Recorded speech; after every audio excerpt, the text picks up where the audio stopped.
DND number 7, Warriors in Jesus' Name, Chapter 16. By the time Ricky Keno and Brianna Adams finished dinner that Friday night and walked down the street, they'd been photographed hundreds of times and asked hundreds of questions concerning, quote, Brianna's brother's trouble, end quote. By the next morning, the entire nation knew the romantic story of how Mark Adams had tried to rescue one of his students from an abusive marriage and how that student had become a very close friend. They already knew that the week before, Joey Adams had been shot because of his interference in another woman's abusive marriage, and Bree was quick to remind the world of that incident. Brianna praised her brothers for their strength and courage and for their part in helping women to empower themselves. She spoke of how she was sure that they would do it again, even if it meant legal troubles for them, for they would always be champions of the underdog. Ricky and Bree were pros at working the media, but none of it had been necessary. A few hours earlier, Jason had showed up at the precinct with enough evidence to exonerate Mark and Bella. Detective Mooney took time to go through several video highlights and transcripts of audio. The evidence was overwhelmingly in favor of Mark and Bella. Gordon Landau simply lost it. He tried to kill his wife, and she protected herself the best she could. If she hadn't, she would most likely be dead. The point was, she believed she'd be dead, and that had been easy to see firsthand, considering the bruises on her throat and the contusions on her face. The 911 recordings also clearly showed that she was terrified. The case was labeled self-defense, and Bella Landau and Mark Adams were exonerated. The next day, Mark's day, started out like any other Saturday. He taught his martial arts class. And several of the students and several of the students' parents had questions, and Mark did his best to give answers. He hated that he felt the need to defend himself. He didn't really care what the others thought of him, but in the role of instructor, he represented the Keno studio and the Keno name and reputation, and therefore felt responsible to do what he could in the PR department. He'd finally called the class to order, but only a few minutes later the door opened. The class began to murmur excitedly, and Mark turned to see who'd come in late. A wide smile appeared on his face. Joey walked in and headed toward him at the front of the class. Ricky was just a step behind. Mark reached out and grasped his hand. Joey? Joey smiled. They let me out a day early. I promised them I would go straight home and get some rest. And I had to make this one stop. Here. Yes. Mark looked past him to Ricky and gave his stepbrother a slight bow. Ricky, I take it you're the chauffeur? Good guess, but I had the same reason as Joey for stopping by. The class was filled with 30-some-odd students, both kids and adults, and they had become uncharacteristically noisy. Quiet, Mark said sharply. Courtesy, please, and attention. The students immediately stood at attention.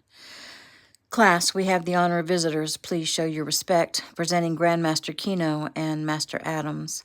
The class bowed deeply. Joey and Ricky returned the respect. So, to what do we owe this unexpected pleasure? Mark asked. Ricky turned toward the class. I have great news, he began. Your instructor has probably not filled you in yet, and so Joey and I came to do it in person. As you probably know, Master Adams was gunned down a few weeks ago, and because of that, he is unable to participate in the Keno Challenge this year. Your instructor, Master Mark, has graciously accepted the invitation to fight in his brother's stead and to represent the Keno family. The burst of applause and cheers took Mark by surprise. He looked to Joey and Ricky, who were smiling broadly. They knew he wasn't thrilled about fighting in the challenge, and they wanted to make sure he wasn't going to back out. His eyes met theirs. Well done, he murmured. Joey grinned and Ricky shrugged. We got to do what we got to do. It's more for your sake than for anything else. Right. Ricky went on. In addition, some of your Saturday classes over the next few weeks may be taken up with helping Master Mark to train. Again, applause and cheers. Ricky turned to Mark. Well then, we'll let you get back to teaching. He and Joey bowed again to the class, and the class reciprocated and watched as two of their heroes exited the building. Master Mark, seriously, kick some butt, one of the older black belts said. Mark sighed and nodded. I seriously intend to. Okay, let's begin. New scene. He was glad when class was over. He was expected to head straight to his mom's and Eric's house for lunch before he began training, which he was all too happy to do since Bella and Logan were there right now, speaking with Eric. The sky was gray, and a slight drizzle began as Mark and Jojo locked up the studio and headed out to the car. As he started the car and glanced over at Jojo in the passenger seat, he realized his son had been particularly quiet. "You okay, Jojo?" Jojo looked at his dad and then shrugged. "You want to talk about it?" Jojo shrugged again. Mark frowned. "Talking usually helps. Why didn't you tell me about the challenge?" Mark did his best to hide the sigh of exhaustion. "I'm sorry, son. Joey just asked me Thursday night at the hospital, and you were out with Justin, and then we got the call from Bella, and all hell broke loose, and to be honest, I haven't even thought about it since then. I had no idea Joey and Rick were going to show up today. Believe me, it wasn't on purpose." Jojo nodded. "Okay. I guess I should have known that, huh? Well, I think we all might be a little on edge lately, and I haven't had a chance to talk to you much, so how about letting me make up for that now? How you doing, son?" Jojo looked over at his father while he drove. His father was a man that everyone respected and loved, especially Jojo himself. "Jojo," Mark said again, "whatever you have to say, you can say it. Tell me, you know that." Jojo nodded. He bit his lip to keep it from trembling. "I was pretty worried, you know. I mean, after I talked to the detective, nobody else talked to me about it. I heard what everyone was saying. The police wanted to put you in jail for helping to kill Mr. Landau." Blinking hard, Mark shook his head. "Oh, man, Joe, you know, sometimes I think of you as all grown up, and you got overlooked in all this mess. I should have taken the time to sit down with you and explain to you what was going on." "Well, you didn't have to explain. I understood what was going on. I'm just saying I was..." He stopped and shrugged. "You know." Mark nodded. "Afraid?" "I guess." Mark pulled the car over. He pushed the seat back and turned so he could look at his son. "I am sorry, Jojo. It's okay that you were afraid, 'cause I was afraid too." "Afraid that you wouldn't get to see Miss Bella anymore?" "Well, yes, afraid of that too, but right now I'm talking about how afraid I was that I'd be separated from you, that you'd have to grow up without me, and that I'd have to live without you. Do you understand, Joe, that I love you with everything I got in me? You're my son, and I can't even describe how much I love you. And no matter what happens, please always know that you and me..." He held up his first two fingers, showing no space in between. Jojo smiled and held up his fingers. "You and me, Dad. I'm sorry you got shoved aside in all this. I guess I assumed Mom and Eric would take care of it." "Well, they talked to me before I went to school yesterday. They told me not to worry, but you wanted to talk to me." He nodded. "Sometimes, being a single parent, it gets easy to let Mom and Eric step in and do what I should be doing. And I'm so used to you going home with them and spending the night whenever something comes up, I haven't really thought to ask you how you feel about it. I'm sorry, Jojo." "It's okay. I mean, I don't have a problem going to Grandma's house. I like going there. It's just that, well, this time, well, I got scared." "Yeah, I guess it's the first time we've come across something this serious where we had our actual way of life threatened." "Yeah." Mark held out his hand. "Are we good now?" Jojo clasped his father's hand. "Yeah, we're good." Smiling, Mark tugged on the hand and pulled Jojo into a bear hug, ending with rubbing his knuckles in his golden brown hair. "I love you, son." "I love you too, Dad." Mark released him and adjusted his seat and pulled back onto the road. They drove in silence a few minutes, and finally Mark asked, "So, how do you feel about Logan?" "Logan's my brother." "Yeah, so I've seen, but you know, if Miss Bella and me were to get together and we actually became a family, then you'd have to share me with Logan." "So?" Mark smiled. "I'm just trying to say that I'd probably have to go out of my way to make sure Logan knew he was cared for." Jojo frowned. You wouldn't love him too?" Yes, that's what I meant. I'm just trying to ask how you feel about that. I want you to love him too. His own father didn't even love him. It sucks. Yeah, it does. So you won't mind sharing me? Nah, you and me, it's always going to be special, you know. But I want you to try to treat Logan as good as you do me. Mark smiled. Okay then, I'll try. So, are you and Miss Bella going to get married? Well, we need to give her some time, but I hope that's what happens. How much time do we need to give her? Well, that's not a set amount of time. It could be a few weeks to several months. Jojo frowned and sighed. Okay, but I hope it's not that long. Yeah, me too. They pulled up to what others called the Keno estate. Mark and Jojo simply called it home. Several cars were parked around the circular drive, including Joey's Ferrari, Ricky's SUV Bentley, and Bella Landau's BMW. Knowing he was about to see Bella, Mark found his heart beating faster as he and Jojo ran up the front steps and hurried inside. It being wet and cool outside, Mark expected to find everyone in the great room chatting or in the kitchen munching, but the house was fairly quiet. Mark poked his head in the kitchen and found Shelley at the stove stirring a huge pot of homemade potato soup as she chatted with Bree. Taylor sat at the kitchen table drawing pictures in a sketchbook. Hey, Mom. Hey, Bree. Hey, Taylor. Shelley smiled with pleasure, stopped stirring, moved forward, and embraced her son. Oh, Mark, I can't tell you how much I've wanted to do this over the past few days. Mark hugged her. I guess it's been hard on everyone. Sorry to put you through that. Shelley waved his apology away as she grabbed Jojo's face and kissed both his cheeks. Hello, my favorite grandson, she whispered. Jojo grinned. He didn't think anything special about what she'd said because she always whispered the same thing to Eric and Taylor, too. Hey, Grandma. Where's Eric? They're all downstairs in the weight room putting Jeffy through the mill. All? Mark asked. No. Bella and Logan are with Eric in the study, but they've been in there for at least an hour now. I don't expect them to be much longer. Mark nodded. He was anxious to spend some time with her. Last night, she and Logan had been so tired he'd merely hugged them both and tucked them in. He ached to see her, he ached to hold her, and pushing that need aside, he and Jojo headed downstairs. They heard laughter and cheering. They opened the door to the weight room to find Jeffy on the bench and Ricky helping her replace the bar in the cradle. Mark eyed the bar, 185. Not bad. There's the man, Joey said from where he lounged on the incline bench. Mark forced a smile. He was so very tired. The past few weeks had taken its toll on him. Still, if the one who'd been shot was down here urging him on, how could he say no?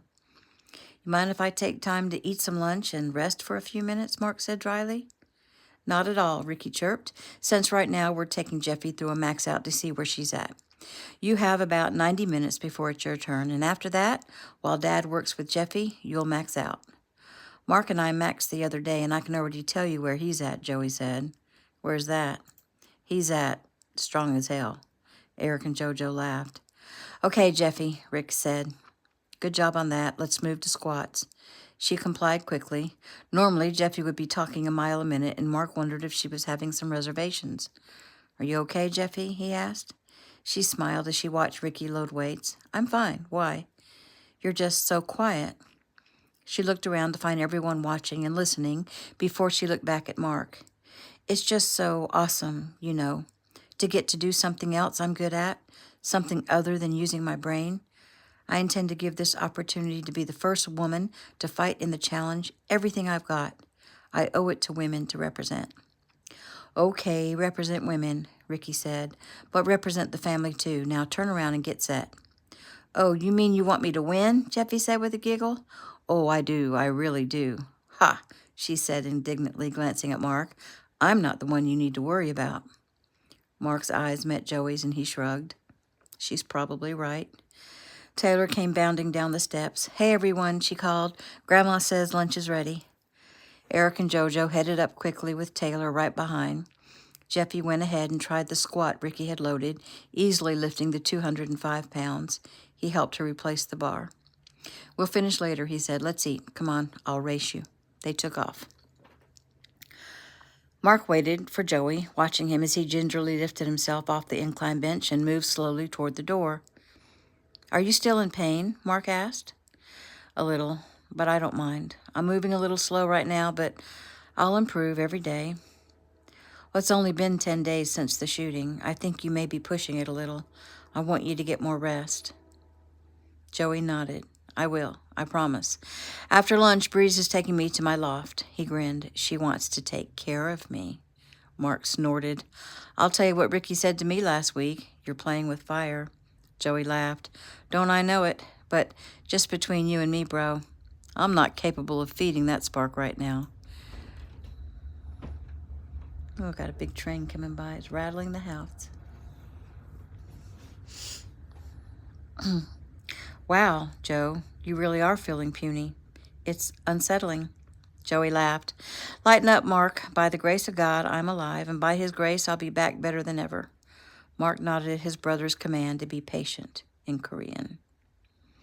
Mark let Joey precede him up the stairs, placing his hand on the small of Joey's back to give him a little extra help. The minute they made it to the large dining room, Mark searched for Bella. His eyes came to rest on Logan, who was standing silently between Eric and Jojo. Dad, young Eric said, me, Jojo, and Logan are going to eat in the kitchen, okay? Ricky shook his head with a frown. Logan, Jojo, and I. And no, you're going to sit in the dining room with everyone else. This is a family gathering. But there's not enough room. There's plenty of room, Bree argued. This table seats 24. There's 13 people and 13 places. Breeze approached and hooked her arm through Joey's, and she frowned. You okay? Joey frowned back. Yes, I'm okay. Now stop babying me. I'm fine. Shrugging, Breeze turned and smiled at Mark. She went upstairs to one of the guest rooms to freshen up. Thanks, Breeze, he said quietly. He noticed his mom and Eric standing close, talking quietly about something unpleasant, if he could judge by the frown on his mother's face. They finished their conversation and called the group to order to pray and give thanks. After the heartfelt ritual, Shelley looked up with a smile. Everyone line up and fill your bowls from the buffet. There's sour cream, cheese, bacon pieces, and chives to use as garnish. The sandwiches are already on the table. There was a giant scramble to line up at the buffet. Mark would have smiled at Jojo, who'd made it first, but he was too concerned about Bella. He fought with himself. His head told him to leave her alone and give her some space. His heart said to go up and check on her. His heart won. He turned and trotted up the front stairs. Trying to figure out which room she was in, he ended up opening 3 doors before he found her. She happened to be in his old bedroom, and he wondered if that was because she was instinctively drawn to him. He liked to think that anyway. When he opened the door, he couldn't see her, but he heard the water running in the bathroom. He moved forward and knocked on the bathroom door. Yes, came her reply, her voice shaky at best. Bella, it's me. After several seconds of silence, Mark became worried. Bella? Yes, come in. He opened the door. She stood in front of the vanity, staring at her reflection. Mark moved up behind her and placed his hands gently on her shoulders, looking at her in the mirror. Are you okay? She glanced away from her own face and looked into his eyes. It's like I don't know who I am. I'm looking at this person in the mirror and I don't know her. Well, maybe when the bruises go away, you'll feel a little... No, it's not the bruises. She shook her head. It's this emptiness, this numbness. I don't feel anything. How can I not feel anything? Well, it's the trauma of what you've been through over the past few weeks. You're suffering from PTSD. She gave a soft laugh. It's not like I've been to war. Oh, it's exactly like that. She frowned and looked down. I'm worried about Logan. He smiled at those words. Then you're not completely numb. Logan will get through this. She looked up at him. But what? She shook her head. Nothing, I guess. I don't know what my problem is. I wanted to be out of Gordon's reach, and now I am. I wanted to be free to have a real life, and now I am. The only problem is, now that I am, I feel lost. Yes, that's it. Perfect word. Lost. He turned around and placed a finger under her chin and tilted her face up. Well, then I'll help you find yourself. You're not alone, Bella, and neither is Logan, And I'm here for both of you, and so is Breeze and Joey and every single person in my family. This thing you're going through, it's one of the phases, and it will pass. And then there will be another phase, like anger or some other emotion. Eventually, you'll feel yourself again. And that brings me right back to the first question. Who am I? Oh, Bella, you're a loving, kind woman, unselfish, compassionate, strong. Oh, so strong. And intelligent and beautiful and sweet. I could go on and on. She shook her head and leaned her forehead against his chest. What if I'm not? You are. If you're talking about shooting Gordon, you have to know it was something you had to do. It's not wrong to try to survive. If you hadn't pulled that trigger, I would be standing by your grave right now, filled with self-loathing because I wasn't there to save you. And Logan, think of him. If you hadn't acted, Logan would be all alone without you. She didn't answer, and Mark wrapped his arms around her, pulling her in tight against his body. I'm still in love with you, Bella. Do you hear me? I love you. She looked up at his face as a tear ran down her cheek and offered him a slight smile. He leaned down and kissed her forehead, each cheek, and then softly placed a kiss on her swollen mouth. Smoothing her hair out of her face, he looked into her eyes, trying to convey all the love he felt. How did your talk with Eric go? Was it not helpful at all? Oh, it was fine. I mean, he said a lot of the same things you just said, about the stages of post-traumatic stress disorder. I like talking to him. He's so, calm, I guess. He makes me feel calm, too. Yeah, he has that knack. He recommended a therapist for both me and Logan to see, but I asked if we could just talk to him for now, if he had time. He said that would be fine on one condition. And what was the condition? That we see him at least 3 times a week for the first 3 weeks, and then at least twice a week after that. And did you agree? Yes. For now, anyway. They heard footsteps in the hall outside the room and turned. Dad, Jojo said. Granddad says you both need some nourishment, Jojo mocked, and that you are to come join the family for lunch right away. Mark smiled. Thanks, Jojo. Jojo nodded and looked past his father to the lady he hoped would one day accept him as her son. Hey, Miss Bella. She smiled. Hi, Jojo.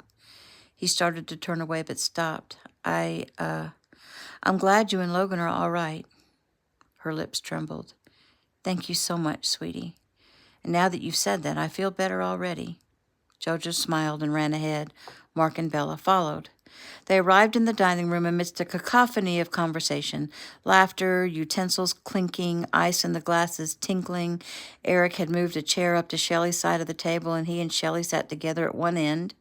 2 empty seats sat to their left. Mark and Bella grabbed their soup and sat in the empty chairs. Bella immediately caught Logan's eye and smiled at him. The worry on his face seemed to disappear as he smiled back. She couldn't help but see that young Eric and Jojo had every intention of sticking closely to him. She was grateful for their easy friendship. Mark nodded at Eric and his mother and offered a quick smile. Shelley smiled back. Eric's tight mouth proclaimed that there is a problem, and he'd talk to Mark about it later. Bella complimented Shelley on the soup and forced herself to eat every bite. She picked at a sandwich, but it was difficult to eat with her swollen mouth. Conversation centered around the Keno Challenge. The entire family seemed to be intensely excited about it. Everyone, Bella noticed, but Mark. She would have thought Mark would be glad to get to fight in the challenge, but he seemed disinterested. Shelley smiled at Bella. Eric says you're going to be having some sessions with him several times a week. Bella nodded. I hope that's okay. I don't want to inconvenience you. Nonsense. What I was going to say is, since you're sort of in between places, maybe you and Logan could stay here for a few weeks. That would be wonderful, Bree said quickly.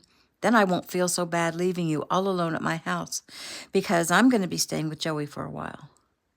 Oh, Bella said softly. I hadn't really thought about the fact that Logan and I are basically homeless. I mean, we have a house, but we don't really want to stay there. Of course not, Shelley said. Bella frowned. I guess I need to go back there and start the process of selling. Justin and I will take care of that, Bella, Mark put in. Justin is looking into Gordon's affairs, you know, his will, his debts, etc. He will meet with you as soon as he knows something. Oh, Bella said again, clearly at a loss. I'm sure it seems a little overwhelming, Shelley said softly, but we're all here for you, and we'll help you through this. Bella's eyes traveled around to each face at the table. Each of them seemed kind and compassionate and so willing to help her, a complete stranger. So say you'll stay with us for a while, Shelley urged. I promise to give you all the space and privacy you need, and Eric and I will be right here for you. It's a difficult time for you, Bella. Let me be there for you. Tears welled in her eyes, and she nodded. Oh, wonderful, Shelley said. She glanced up at her husband and gave him a quick smile. Eric smiled at Shelley. She'd told him she would have no problem getting Bella and Logan to stay. He was glad she'd been right. Oh, this is great, Jeffy exclaimed. There's going to be a house full, especially since I'm going to be home most of the time. Why is that? Eric asked. Because I'm taking a few weeks off from the hospital so that I can train properly for the challenge. Eric smiled. Now that's the spirit.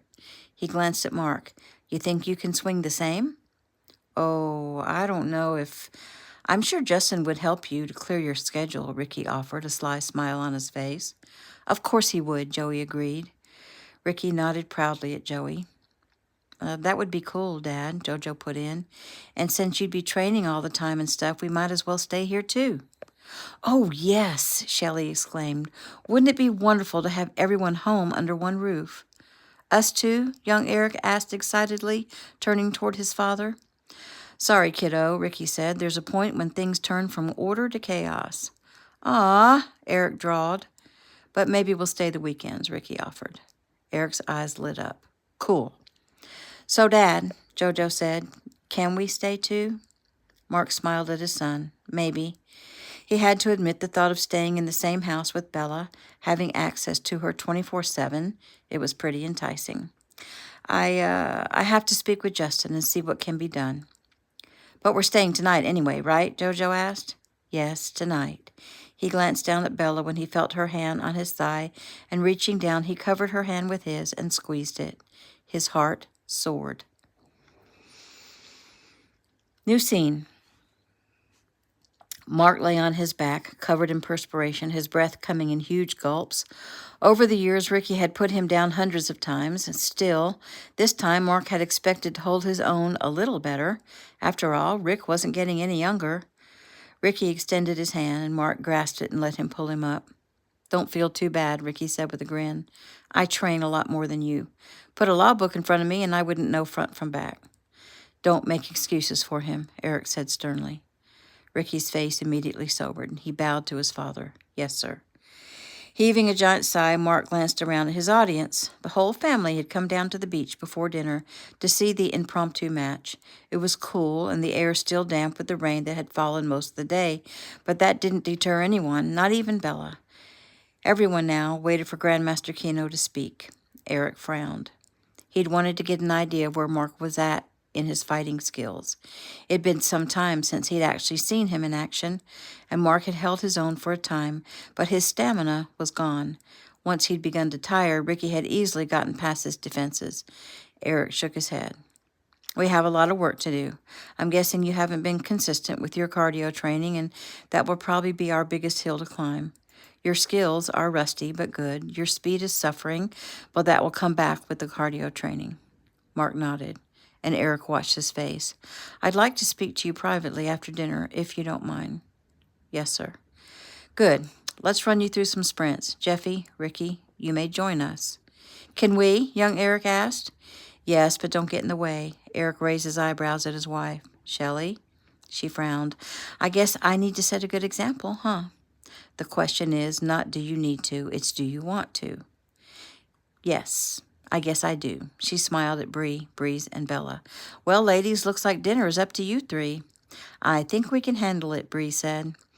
The women and Joey watched as the majority of the family spread out across the beach, and on Eric's signal, they all took off running at full speed.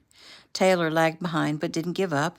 They reached a marker place 40 yards down the beach and slowed to a walk.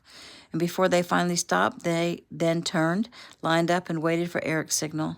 And when he finally gave it, they took off again, coming back toward the starting line. How long will they do this? Breeze asked. Joey shrugged. Well, they'll run until they drop or throw up or both. Is all this really necessary? Breeze asked. Well, if Mark and Jeffy want to win, it is. I know Jeffy wants to win. What about Mark? Bella asked. Joey raised his eyebrows. Good question. His hand rubbed absently over the wound on his chest. Breeze turned toward him, placed her hands on his shoulders. You wish you were out there training? Yeah, I guess I do. She smiled sweetly. But you've had the spotlight for several years now. It won't hurt to give your brother a little of that. Oh, no, it won't hurt. He deserves a little acclaim. I just hope he gets it. What do you mean? Bella asked. I hope I haven't talked him into doing something that he doesn't really want to do. If he's just doing this for me and not because he wants to, then he probably won't succeed. And if he loses, he'll be the first in the family to do that. And I don't want what that would do to his, and I don't know what that would do to his psyche. Well, surely he realizes you can't win all the time, Bree said. Joey shook his head as if he hadn't heard her correctly. What? What did you just say? I could have sworn you said we can't win all the time. Breeze rolled her eyes. You are such a dork. Come inside and watch me cook dinner. Sighing, Joey conceded. It wasn't helping him to watch and wish. New scene. Mark knocked on the door to the study. Come in, Eric called softly. And it looks like my phone is about to die, so excuse me a minute while I plug it in.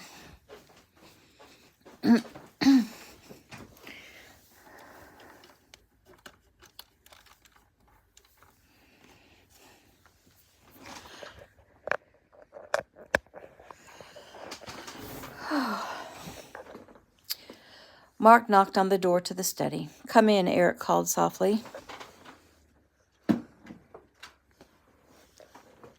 Mark opened the door. His stepfather smiled kindly at him. Mark smiled back, even though he had a feeling he wasn't going to like the conversation that was about to take place. Mark had a great deal of respect for Eric, respect and love. They were close, probably closer than Mark and Joey both were to their own father. Even though Mark and Joey had a good relationship with their father, Mark wasn't blind. He'd known since he was a kid that his father had been unkind and harsh with his mother, and that he'd caused her a great deal of heartache. He'd learned when he was a teenager that his mother had been raped and that his father had been less than sympathetic. He also understood that people were human and that people could change. His father had seemed to. It seemed he treated his newest wife with kindness and respect. Eric was an entirely different caliber of person. He was strong and kind and non-judgmental, understanding, powerful, and insightful. It seemed he sought perfection in every area of life, physically, mentally, emotionally, spiritually. He wanted nothing more than to help others, and in this case, Mark knew Eric wanted to help him. Because Eric was also Grandmaster Keno, Mark and Joey had walked a thin line between the easy love and friendship they had with their stepfather and the respect one shows to their martial arts master. It merely depended on which mode they were in. At this moment, he was in father-son mode, and so Mark merely took the seat in front of Eric's desk and waited. I thought it only right to share with you some of my concerns, Eric began. Concerns? About what? About a few things, but mostly about Bella and Logan. Mark frowned. Are you about to break a doctor-patient confidentiality? Eric smiled. Well, yes and no. I explained to Bella that I am not a practicing therapist, and I asked her if it would be okay for me to discuss some of my concerns with you or Shelley or with one of my colleagues. And she agreed? She did, which speaks volumes in itself. Mark nodded. What are the concerns other than the obvious PTSD? It's hard to tell, but I think neither Bella nor Logan are being entirely upfront. Oh, they're upset, and understandably so. Still, I keep getting the feeling that they're hiding something. You mean like the fact that they're probably happy that Gordon's dead? They wouldn't want to tell people that. It would make them seem cruel and harsh. they would want to appear contrite and sorry when all they really feel is relief. Living a lie is difficult. Exactly. I'm going to want them to come clean, at least with me. Until they do, they will relive the horror of what happened over and over. They won't be able to feel much joy. What do you mean? Well, things that would normally make one feel happy or excited will be muted. She already told me she felt numb. Eric nodded. Yes, she told me that too. Hopefully I'll be able to guide her and Logan through and help them to recognize, order, and understand what they're feeling or not feeling. Eventually, they will recover, but because they're so unwilling to open up, it may take some time. Mark nodded thoughtfully. So, are you telling me to back off? No, not at all. You represent stability to them. What I'd like you to do is encourage them to talk about what happened as much as possible. The more they talk about it, the better it will be for them. It's not to become a hush-hush subject that everyone is afraid to bring up. Okay, I can certainly do that. Especially if you stay here. Jojo is good for Logan. Well, yes, I can stay here. It will be a little inconvenient trying to get Jojo to school and me to work, but it can be done. It can be done easily if you get Justin to help you clear your cases so that you can train properly for the challenge. I see, Mark mumbled. I guess that is the other concern you had to discuss with me? Yes. To put it honestly, if you don't truly want to fight in the challenge, then I don't want you to. I feel some hesitation on your part. There can't be. You've always been competitive, and so this surprises me a bit, yet I know you have some other distractions going on in your life right now.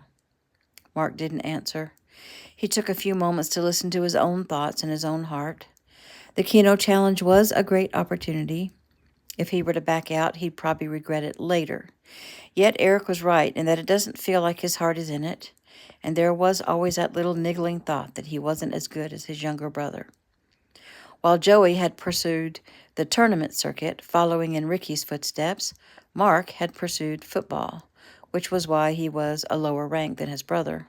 Football had fallen through when Mark had injured his knee.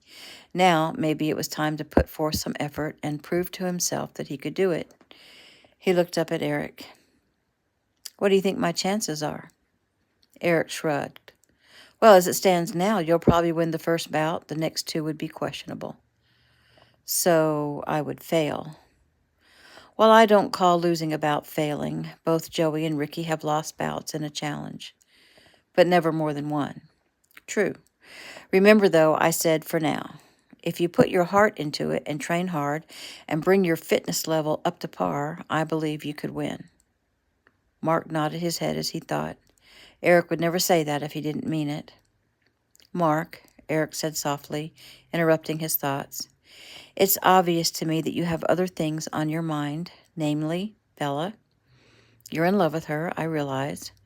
You waited for her, and now that you're free to be together, she's unable to give you what you want from her or what you need. I'm giving her space. I know she needs time. I know you know. And that doesn't keep you from feeling a little lovesick, for want of a better phrase. Mark rolled his eyes.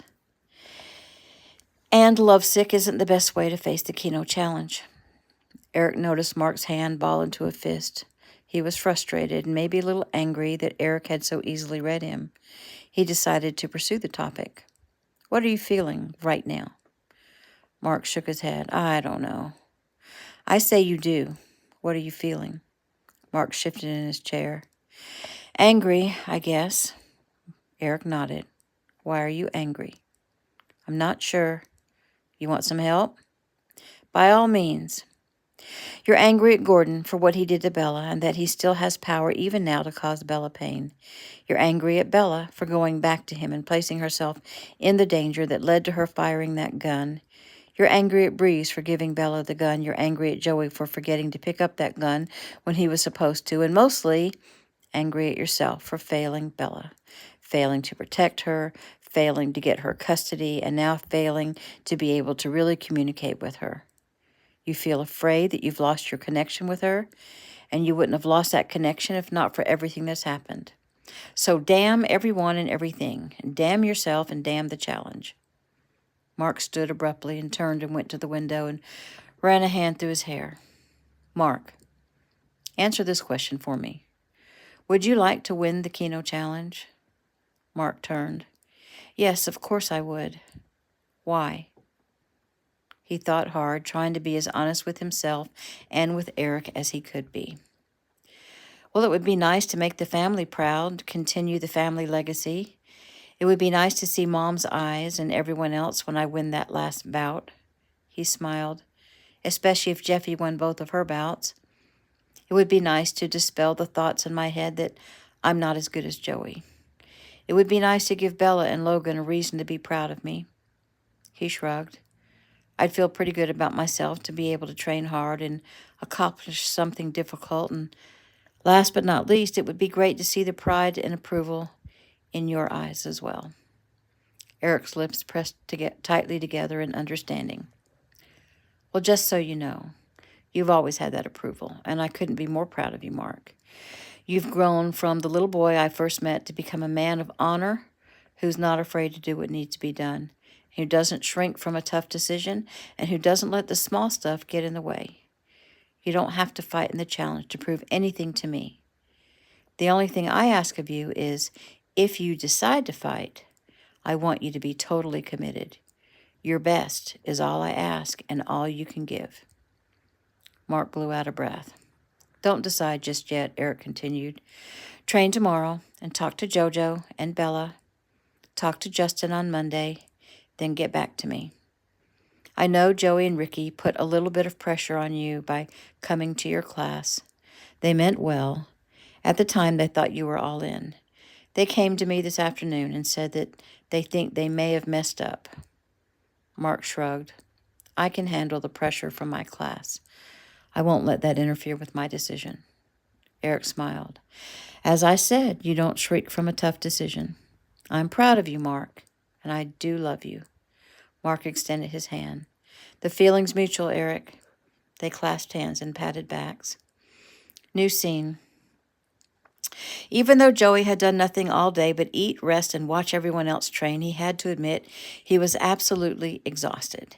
He walked through the door of his loft apartment, threw his wallet and keys on the kitchen counter. Breeze moved up behind him. Sit, Joey. Would you like something to eat or drink? He slipped onto a bar stool and pulled her close. No. It pains me to say this, but I'm really tired, and I think I'd like to get some sleep. I think that's a good decision. She moved forward between his legs and placed her arms on his shoulders and clasped her hands behind his neck. I'll help you to get settled. He took her face in his hands. You will sleep with me, right? I mean, I understand it's only 9 o'clock, but later, you'll come to my bed? I will come to your bed now, Joseph Adams. All those days in the hospital, I had to resist the urge to climb into that bed with you. I just wanted to lie next to you. I wanted to be as close to you as possible. I realized when I couldn't have you how much I craved you and how much I craved it. Are we talking about sex? She smiled. No. I mean, yes, I want you, but I'm talking about more than that. Suddenly, I felt empty without you there to talk to turn to share things with. I hadn't realized how attached I'd become. He frowned. And that doesn't bother you? Why should that bother me? He shrugged. A lot of women don't like the idea of becoming attached or dependent on a man these days. They just don't realize that we need each other. That's the way God designed it. Well, you don't have to worry about that. I'm much too strong and independent myself to fret about possibly losing myself to a man. Joey smiled. I think that's what attracted me to you in the first place. Really? Well, other than the way you looked in that cute little black skirt you had on. She grinned. Power dressing works every time. Slowly, she ran her hands over his shoulders, down his arms to where they rested on his thighs. She rubbed her palms up and down the thickly corded muscles. He made a soft sound in the back of his throat, a sound that always pleased her, but when she looked at his face, he was frowning. What? She asked. I'm not really up to... She laughed. Sorry, I didn't mean to start anything. I just can't help wanting to touch all that muscle. You've been laid up for over a week and you're still so strong. I don't feel strong. I feel pretty puny right now. She stepped back and offered her hand. Come on, let's get you into bed.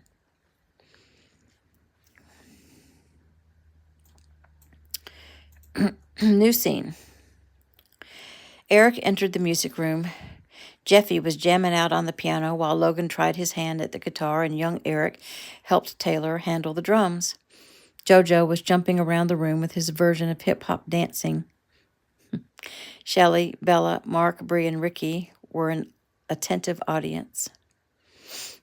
Jeffy stopped playing when she noticed her father. Hey, Dad, everything okay?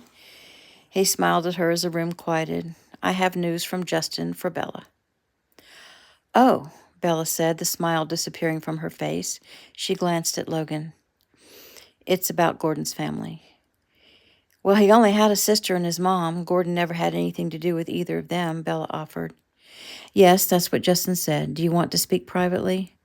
Grasping Mark's hand, she looked around at the others. No, I guess I'd rather have the support. Eric came in and sat down on a small chair so that she wouldn't have to look up at him.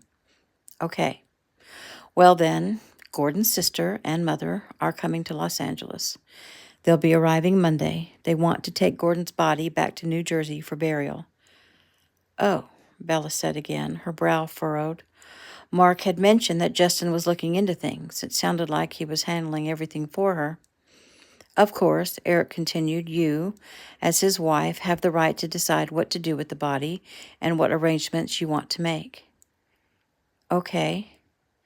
But under the circumstances, Justin says he understands you may want to relinquish those rights.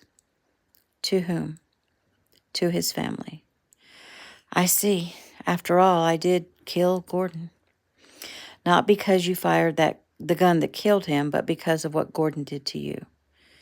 Bella nodded, glancing again at Logan, whose face was stone hard. I think that makes sense. It would be for the best to turn arrangements over to his family. Unfortunately, his family is also demanding reparation.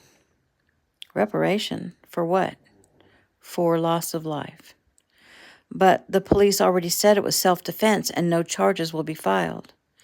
No, Bella, Mark said softly. It's a civil matter. It's money. They want money. Eric nodded. First, they're going to immediately want money to transport Gordon back to New Jersey and to pay for funeral expenses. Fine, they can have it. I don't care.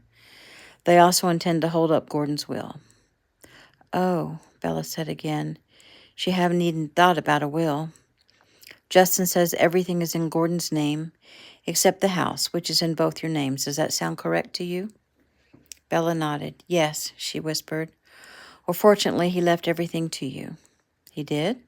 So it seems. What about Logan? Eric sighed and glanced at the young man.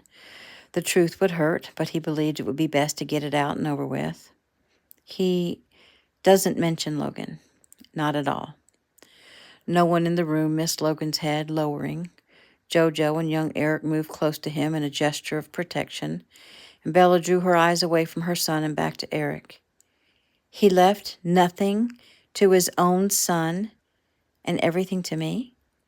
Yes. I find that hard to believe. Well, so does his mother and sister. I mean, they find it hard to believe that he left everything to you. I see. She drew a deep breath.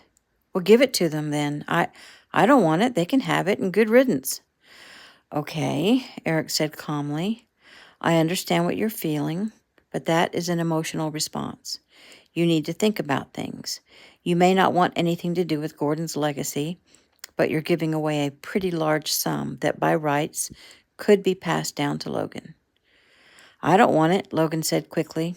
Jojo immediately had his hand on Logan's shoulder, offering his support, and young Eric had his hand on the other shoulder, and Eric looked to Ricky for help. Ricky sighed and made a slight shrugging gesture to say that he would try.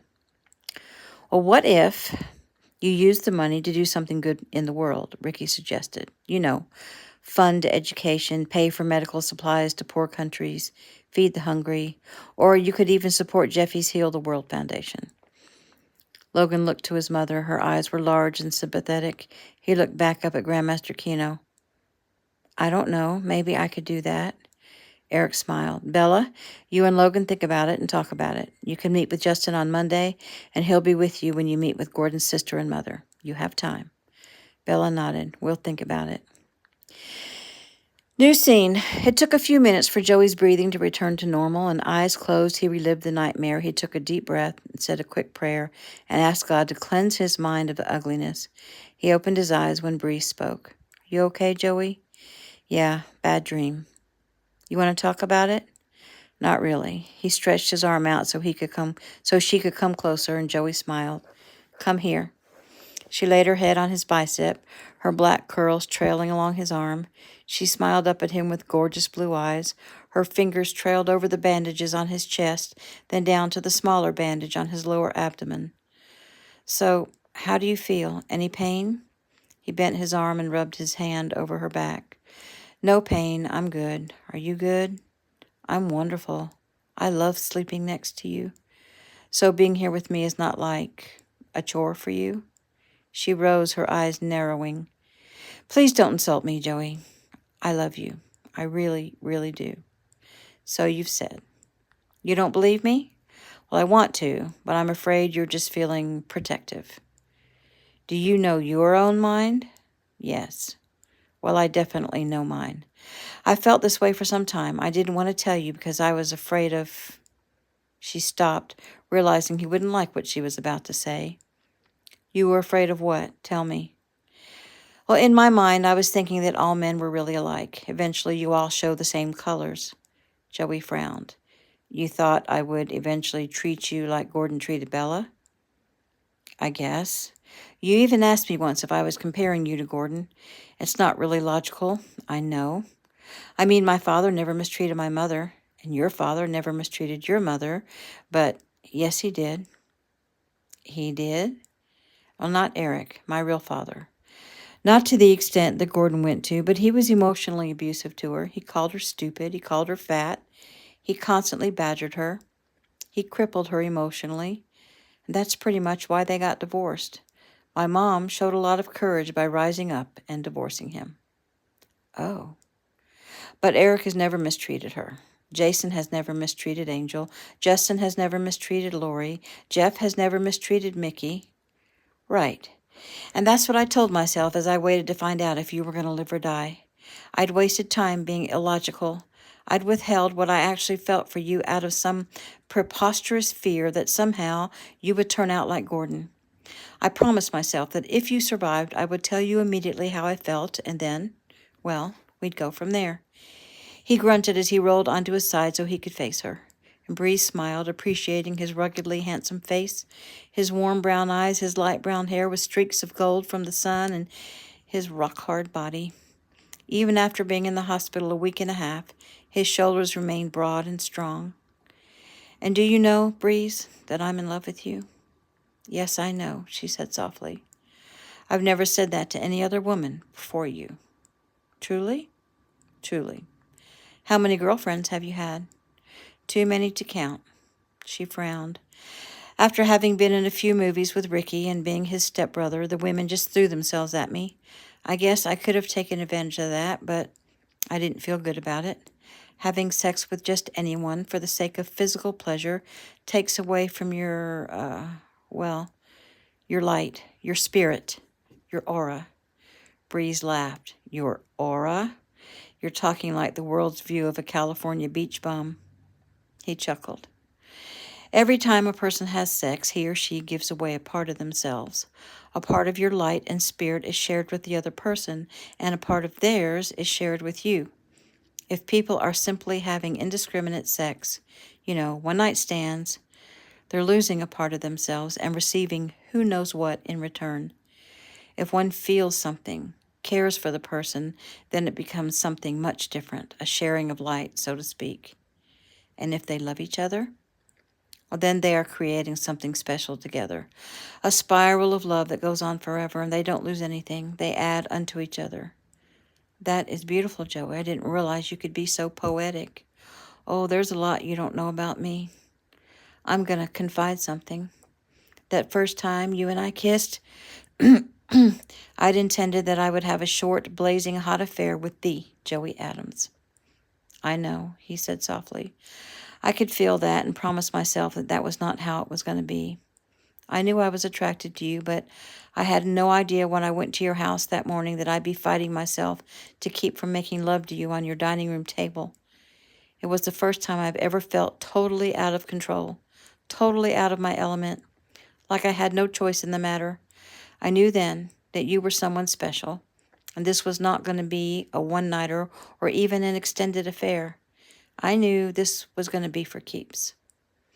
Thus you wanting to take me out and get to know me, etc. Yeah, I never dreamed things would happen as quickly as they have.